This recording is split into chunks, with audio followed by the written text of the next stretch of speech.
Welcome everybody to Train Tuesday. I am your host, Jim Wiggin with Athearn Train. So glad to have you on board tonight. Now, if you are here with us now in the live feed, welcome. Thanks for showing up on a Tuesday evening with me. If you are catching us on YouTube later on, thanks for finding us. If you like what you see here at the Athearn YouTube channel, please like, subscribe, hit the notification bell. That way you're notified of every new video that comes into our channel. So let's do what we always do on a Tuesday night. Let's check out and see who's joining us tonight. I see Eric, BNSF 9708, Glenn Power Williams, the Memphis Railroader. That sounds like a cool song.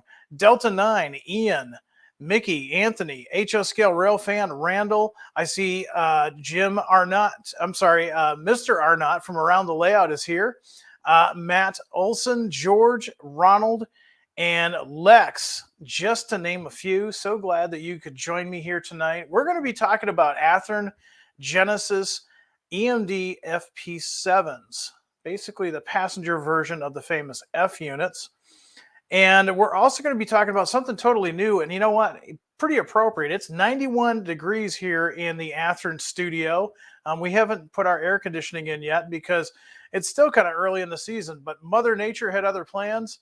And so we've got the perfect thing to talk about tonight. We're going to be talking about concession stands from the Athearn HO line. And there's everything from really good pizza to hot dogs to ice cream and even a Chamber of Commerce. So if you're curious about what I'm talking about, stick around for that. You're going to want to check out this new model that we're introducing this year. Let's do another round of shout outs and let's see who's out there and get started with today's Train Tuesday. I see Frederick, Ethan, Dave Reynolds is here. Dave, I know you're going to be happy. I've got some Southern Green coming your way. I see Randall, Sid, Bradley, Matt, and Colin, Chessie, Jason, just to name a few. Thank you for joining us tonight. I really do appreciate it. I hope you all had a great weekend. For those that observe Memorial Day, I hope you took a moment to remember why we celebrate that holiday. It is a somber occasion, but it's also a thankful occasion for us that enjoy the freedoms that we have. So hopefully you had a great weekend with friends and family and some remembrance as well. Now, without further ado, let's get started and let's talk about the EMD FP7. So here we have one from a previous run. This was a few years back, actually. And while you're looking at that beautiful train goodness there on your screen, let's talk about the FP7 for a little bit. Now, the EMD FP7 was a 1,500 horsepower BB passenger hauling diesel locomotive that was produced between June of 1949 and December 1953. It was assembled by General Motors Electromotive Division and General Motors Diesel. Now, final assembly was at EMD's LaGrange, Illinois plant, just north of here, actually, accepting locomotives that were destined to Canada. In that case, final assembly was at GMD's plant in London, Ontario. Now, the locomotive contained an auxiliary water tank and steam generator to supply steam heat to the trailing passenger cars. This, of course, necessitated a slightly longer body and frame. And although these were initially intended for passenger use, these locomotives still were regularly assigned to locomotive freight pools as well. In fact, a lot of railroads would go on to kind of side with the E units and use a lot of these originally destined for passenger for freight. And we're going to see a couple of examples of those tonight. Now, in this release, we're going to be offering roads from all the way from the beginning to pretty much the end of their service life. So there's a little bit of everything as far as errors here for tonight. And we've got everything from the United States and Canada, demo units, and everything in between. So with that, let's get started. We're going to start tonight talking about Amtrak. Now, everything that I'm showing you here tonight, you have until, believe it or not, you have until Friday, June 30th to place your pre-orders. Now, one thing I do want to mention before we go on, since May was kind of a short month and we had that holiday in there, if there was something that you think you missed out on, whether it be the Athearn Genesis GP9s or the Athearn GP38-2s or SD40s, you still get some time to go to your dealer and place your pre-order on those locomotives. So definitely anything that was from the May um, uh, packet, you can definitely order those right up until you've probably got about till Wednesday or so. So check with your dealer. If you think you missed out, we've opened that window up just a little bit longer just because of the holiday. So let's talk about these Amtrak units. Now, when Amtrak began operations back in 1971, they had to use used locomotives. They didn't have the ability to buy new locomotives, and these included a group of FP7s and F7Bs from Southern Pacific and some F7Bs from Burlington Northern. Now, they couldn't paint all the SP FP7s right away and just use some simple patching as seen here on some units like 118. Now, to mark the units as Amtrak property, this is exactly what they've done. You can see Amtrak 118 here at the top of your screen. It's still in SP colors, but it's been patched with Amtrak markings and a Amtrak road number, and it has a rearward positioned front icicle breaker, something that's kind of neat to that unit. Some of the B units, however, like 399 that you can see there, they received the pointless arrow, while others just received a simple paint scheme. So this is a really interesting time for Amtrak. Early Amtrak was a rainbow of colors.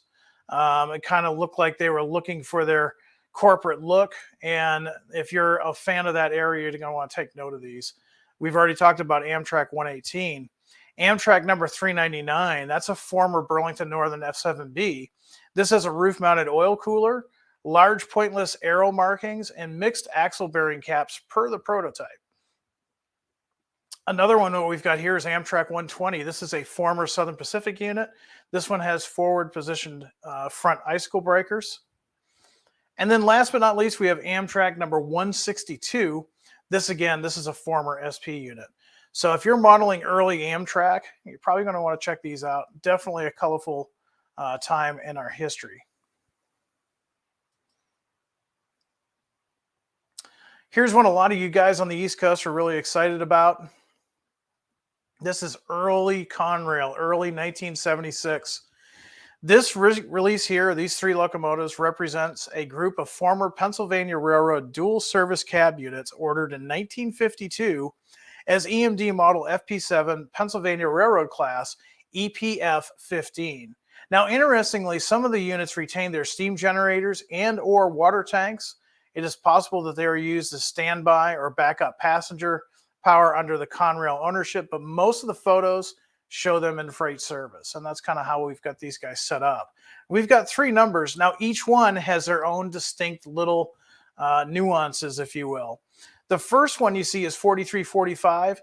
This has an S3 horn with all the chimes pointed forward. Coming up next is 4362. It has actually retained its steam generator. It has the M3 horn, and if you look carefully on the front of the locomotive, the PC Friendly Worm logo is still on the nose. Kind of a cool feature there.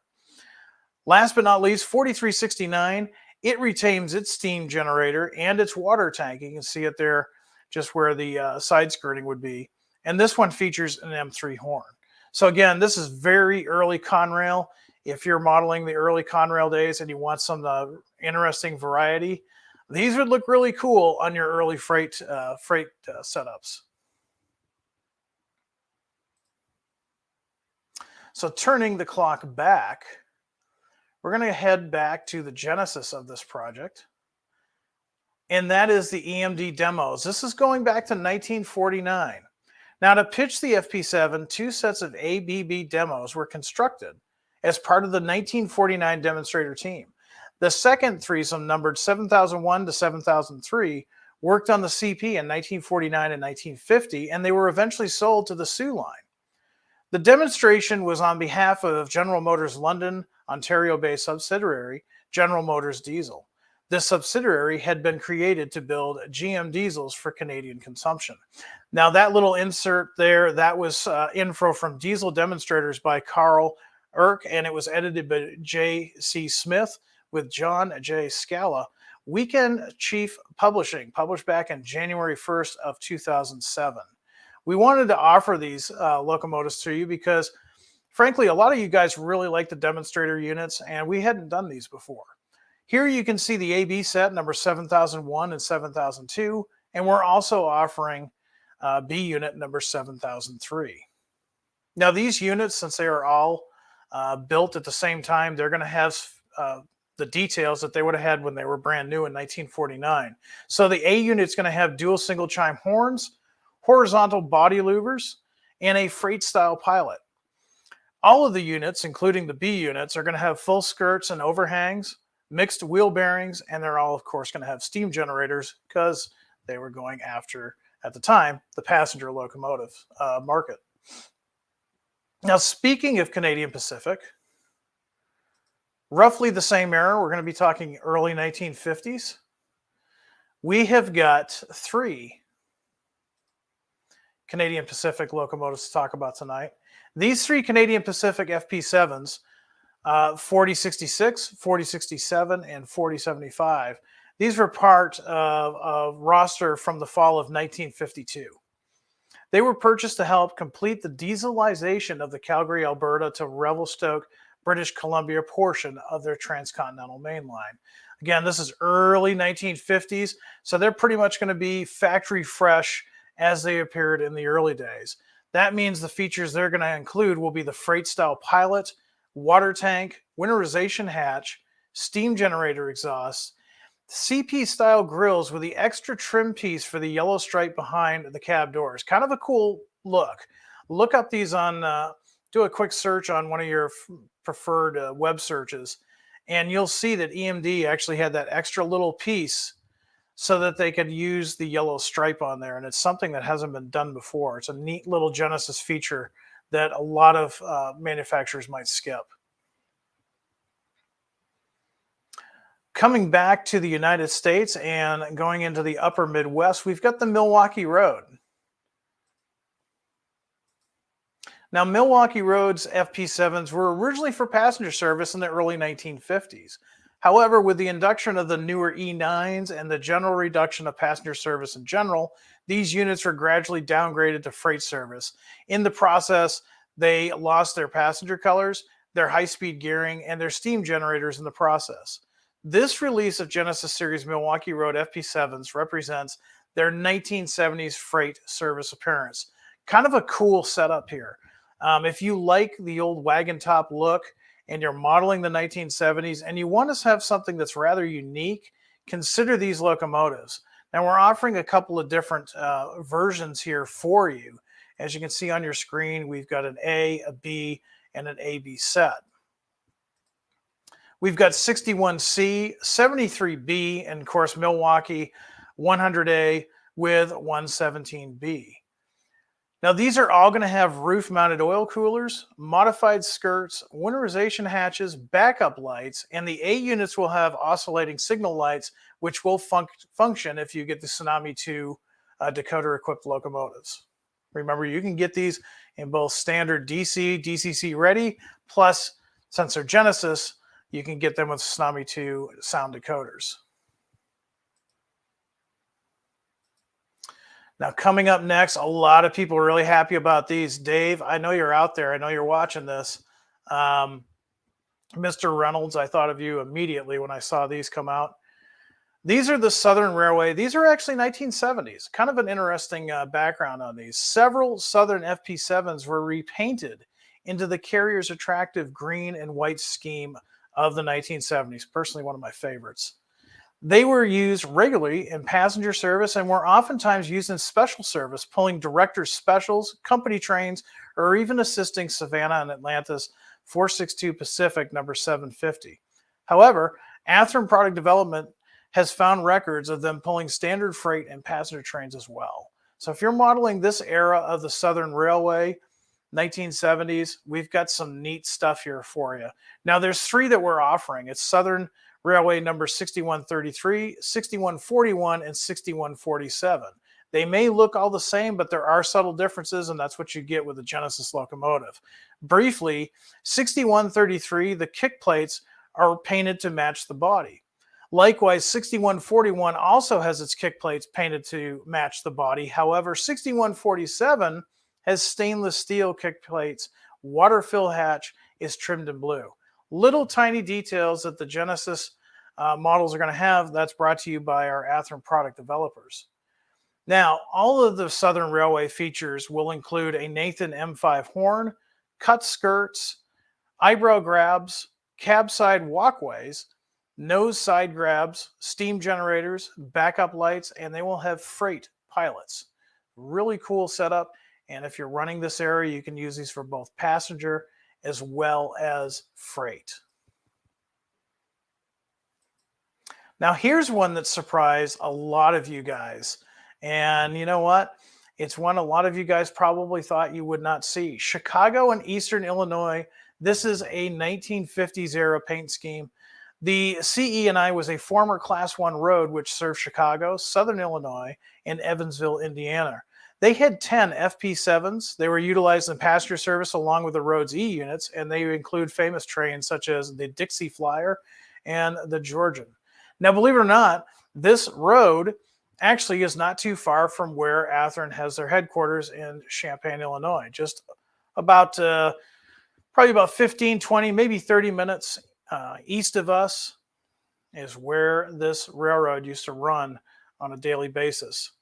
Now, these are all for the same road, of course, 1604, 1605, and 1607. Features for these three locomotives are going to include dual single chime horns, full skirts, ladder rest grabs, eyebrow grabs, steam generators, freight pilots, and mixed wheel bearings. Now, for anybody that's asking what are eyebrow grabs, if you look very carefully just above the windshield, you will see long grabs. And there was quite a few railroads that did that to not only just FP7s, but they also did them to F7s and earlier F units. Now let's talk briefly about pricing. Keep in mind, these are full MSRP. Talk to your dealer for your price. $249.99 without sound. That's DCC ready. $349.99 with the Tsunami 2. That is for your A or B single. If you get a 2-unit set, they're going to be $449.99 without sound, DCC ready, and $649.99 with the Tsunami 2. So these are some locomotives that you're probably somewhere in there. There's going to be one that you're going to want to add to your collection. And with that, I will take a few questions on the FP7s before going on to our next one. All right. Now, if you don't see a road that you really want the FP7 for the next run, remember, you can always go to our website. You can go and send us a product suggestion through the Athearn product suggestion email. Go to our website, go to the Contact Us tab. There's a form that you fill out, and within that form, there's a drop-down menu, and one of those items on the drop-down menu is for new product suggestions. So go ahead and give that a try.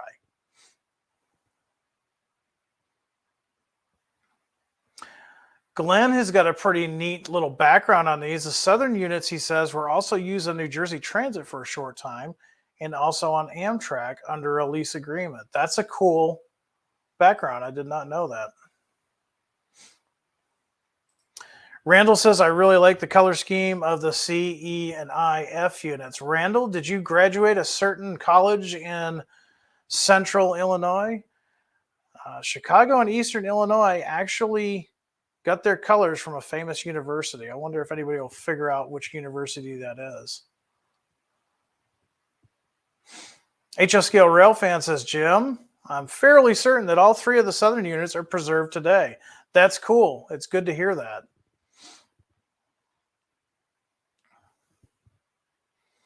Let's see what else we've got here. Nobody's guessed on which college those colors for the CE and I were yet. If they have, I haven't seen that.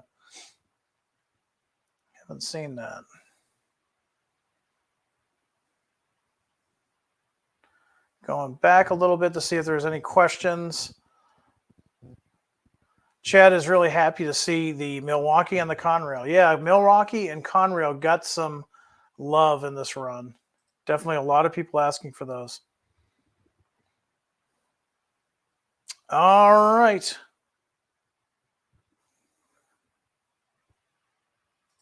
Sid got it. Yeah, University of Illinois, or if you're like me and you're from the East Coast, University of Illinois. They got those colors because Fighting Illini, orange and blue. So the CE and I actually got those colors. And yeah, really cool paint scheme. Really cool for that era. Um, yeah, would like to see, how many would like to see a locomotive painted up in that paint scheme again? All right, let's move on to the concession stands. Now, this is something that caught a lot of you guys by surprise. You probably didn't see us doing this. In fact, I snuck out, John and I worked together last week, and we snuck out that sign that you see there. And two of you actually guessed what was, correct. One person, maybe even sarcastically so said, "Oh, you're coming out with a new sign." And you know what? You were right. So here's your sign. So let's talk about these for a little bit. We've got some cool information on these. We'll go through these, and then we're going to talk about some of the um, different details that they have. Now, as you probably know, railroads, as they retired their fleet of cabooses, they went on to find new life and new purposes. Many ambitious entrepreneurs played off the iconic role of the caboose to craft unique and memorable eateries. As many towns were steeped in railroad tradition, municipalities had interest in preserving their connection to the railroad, with the examples serving as either tourist information centers, chamber of commerces, or in this case, we've got some cool treats. Now, the platform and reader boards are separate pieces on these models, and they can be positioned as needed around scenery elements. Lighting elements require an accessory power supply and can be connected with a 2-pin JST connector. They can also be independently wired and modified to operate on 3 volts DC. Now, the first one that I'm showing you here, this is the Frosty Caboose. Now, the Frosty Caboose comes, as you see here, but it's going to have a lit dual-sided reader board sign. That's that little arrow sign that you see there. That's a $39.99 value. So what's cool about that is the LED lights that are included. We're going to talk about that in a little bit more in detail.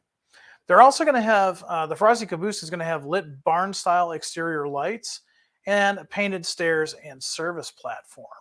So there you have it. If you've got a module or if you've got a bare spot on your layout that could use a little cheering up, these are perfect for that. I can tell you from experience, both on the East Coast and here in Central Illinois, you see these in a lot of small towns. Coming up next is the Iron Horse hot dog stand. Now, the Iron Horse hot dogs, a little bit different. Each one of these has their own different little details because it's based on what they're doing. Iron Horse hot dogs is going to have the lit dual-sided reader board sign. Again, that little arrow sign that you see off to the side. They're going to have lit bell-style exterior lights, so somewhat different than the Frosty Caboose. Totally different style. Painted stairs and service platform, but since this one is cooking up chili dogs, it's going to have an industrial kitchen exhaust vent, something we haven't done before. That's new tooling. Staying on the theme of food, we've got Toots Pizza Pies. You know, you could order your pizza from one of those, generic places that delivers it to you. Why wouldn't you do this and just order from Toots Pizza Pies? Now, Toots Pizza Pies will also include that really cool reader board sign. It's going to have barn-style exterior lights that are lit. It's going to have painted stairs and a service platform. And it, too, since they're cooking pizza in there, oh, now I want a pepperoni pizza. It's going to have an industrial kitchen exhaust vent. And then the last one that we're offering, not a food-related one, but one that you can use on just about any layout. This is a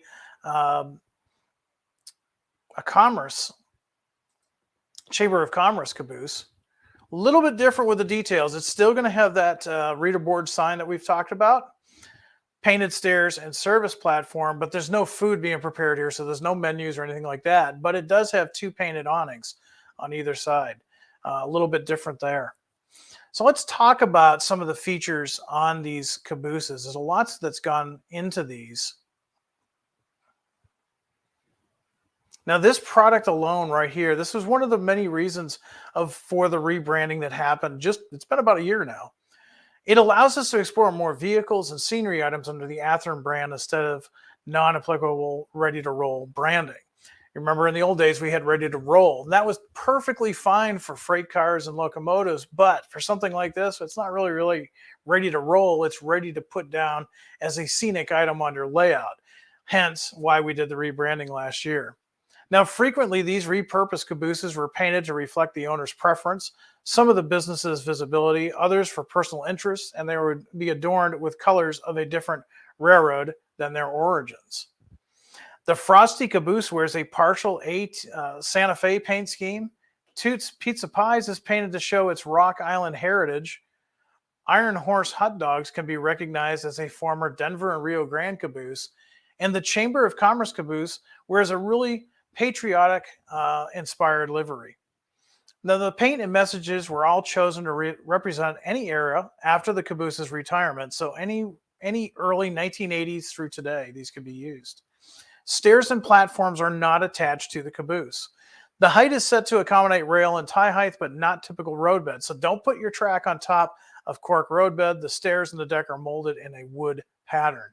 The track does not need to be powered, as the lights are powered by 2 wires that pass through the bottom of the caboose near the trucks. The interior of the caboose, however, is not lit. Only the exterior lights, if applicable, are lit.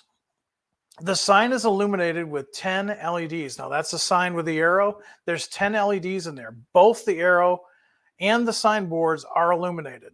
The words are printed on a clear sign face with illumination coming from a separate diffuser. And included in the poly bag will be additional blank sign faces for creating customizable signs. The arrow lights are lit, but they do not flash. There's too many wires that would exit through the bottom of the sign's leg, as you see there, for the sign, but they do light up. And it's cool that you can kind of customize your message. Both the caboose and the sign have a 2-pin JST plugs. These are commonly used in low voltage lighting and electronics. The wire length on this is 12 inches, so it's going to give you plenty of room to snake those wires under your layout or your module and put them into whether you have a DC bus or whatever your preferred schematic is for wiring. There are 2 different exterior lights. There's the barn style and the bell style. Both are lit with LEDs. So once again, look at the models. You know, Frosty's has the barn, whereas Iron Horse has the bell style. The nice thing too is the LEDs require no more than 24 volts DC to operate and will function on 12 volts DC without modifications. If the plugs and resistors are removed, the lights can be powered by 3 volts DC. There are a couple of interesting things too. Iron Horse hot dogs and Toots Pizza Pies have industrial kitchen exhaust fans. They are positioned in the caboose where the windows are blanked. And again, that's all new tooling. We've not done that before. The Frosty Caboose and Chamber of Commerce don't have grills or fryers, so you don't need that industrial hood. All 4 cabooses have been separately applied and decorated awnings over the order pickup windows. The Chamber of Commerce caboose has 2 awnings covering the entire steps and deck. The 3 food cabooses have separately applied menu boards on one side. Really cool. Again, we're really excited about these, and based on what we've seen in social media, you guys are too. These are going to be great to add to, like I said, maybe you've got a module or maybe you've got a layout. Doesn't matter what size layout there is. Your 1/87th scale people are going to want to visit their Chamber of Commerce and probably get a pizza or a hot dog, as well as finish the night with a tasty cold ice cream cone. So with that, I'm going to open the floor for questions and see what kind of questions you have tonight, specifically on the FP7s or the cabooses. And remember, you have until Friday, June 30th, to place your pre-orders on these.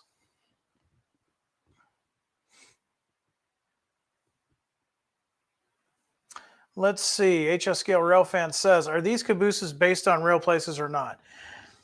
They are based on real places that we've seen in our journeys, and John's got an extensive collection of pictures that he's taken over the years, but they're not actual places. We wanted to leave that open. That way we don't have to worry about licensing and agreements and things of that nature. But They very much are based on actual cabooses.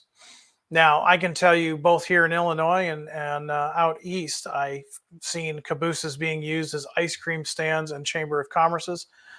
John has found a lot of pictures on the West Coast, same thing.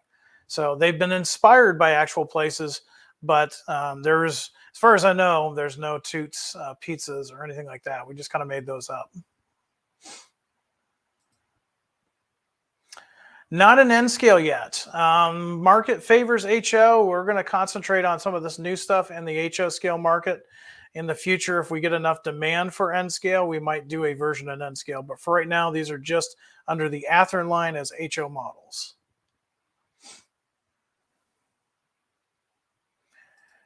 Where would the real ones be found? Well, remember, these are only inspired by the ones that we've seen across the country.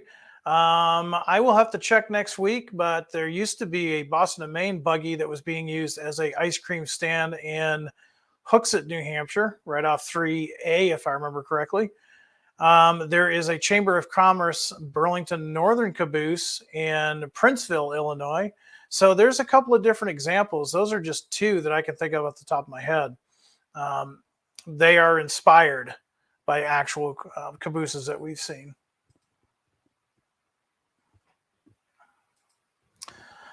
F45s, I guess, will be next Tuesday. You are correct. We usually try to keep Train Tuesday to 30 minutes because there's so much information out there.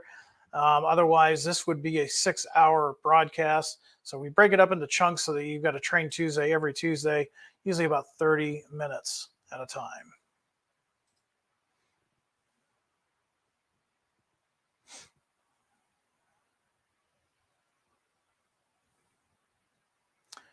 Pete says cabooses would be cool to have undecorated so we could do our own restaurants. Maybe in a future run if we get enough demand for it. Unfortunately, a lot of guys will ask for undecorated, and unfortunately, we just in the past have not seen the sales represent the amount of people asking for it. That being said, if you really want to see these in undecorated in a future run, send us those product suggestions.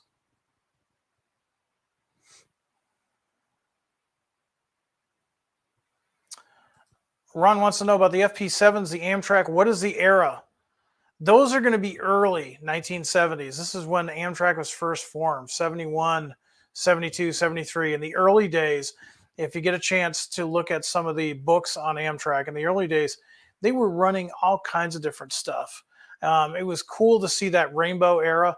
You'd see Great Northern, Big Sky Blue coaches, Great Northern, Omaha Orange coaches. You would see GM&O coaches. You'd see a mishmash of stuff, and you'd see power from all over the place.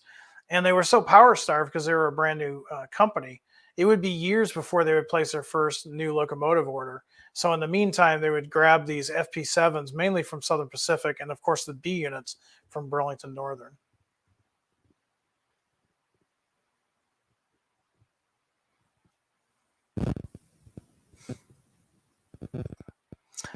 Look at this, C and EI John on the FP7. Thank you for the CE and I engines. Have you considered production of the paint jobs unnumbered? We have tried that in the past with various success. I can tell you with these, we're not going to do that, but there is a way for you to remove that numbering pretty easily. If you go to our YouTube channel, we have a short video where we show you how to take off the factory lettering so you can re-letter the locomotive or freight car of your choice.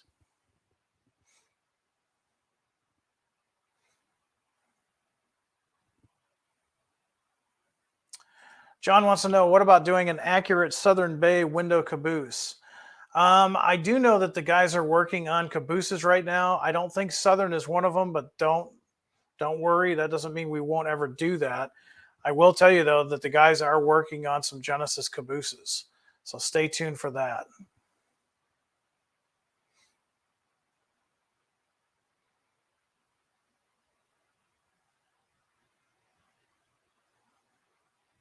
Let's see. I'm going to get a couple of more questions, and I'm going to let you guys get back to your modeling or whatever's on your workbench.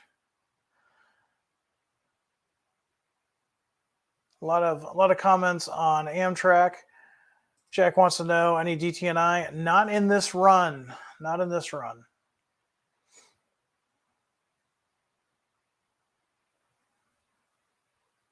Train Jack says, would a taco caboose be a good idea? It could be. Taco Train Tuesday caboose. We're going to see how these do, and I think a lot of you guys, myself included, will find a spot for these on our layouts. Doesn't even matter if it's just a small switching layout. Your crew needs to go to lunch somewhere.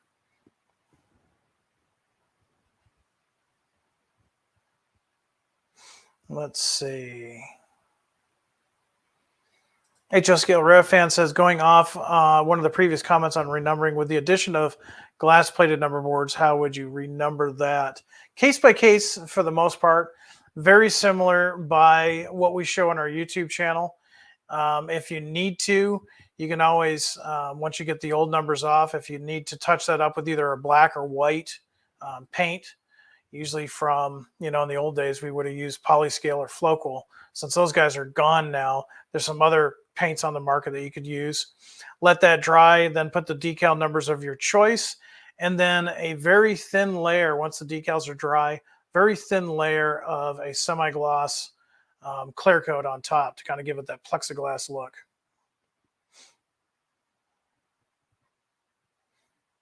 All right, one more question, and then I'm going to let you guys get back to it.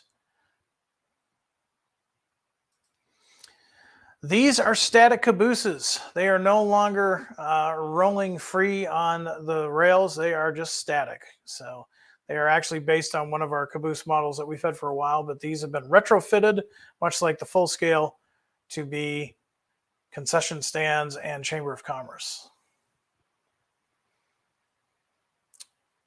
All right. Well, with that, it looks like I have got everybody's questions taken care of until the next time. Don't forget, you have until Friday, June 30th, to place your pre-orders. And don't forget, we're going to leave that window open for May just a little bit longer. So if you think you've missed out on the Athearn Genesis GP9s or the Athearn HO SD40s or GP38-2s, you still got some time. So talk to your dealer. We're going to keep that window open a little bit since May was kind of a short month with a holiday. So go ahead, talk to your dealer on those. And while you're there, talk about these FP7s or these Caboose Scenic kits and get those pre-orders in before the 30th. I will talk to you next time, probably from the other side of the country. Until next time, everybody, get out there, do some modeling, be happy, be healthy, be safe, and above all, high greens. Good night, everyone.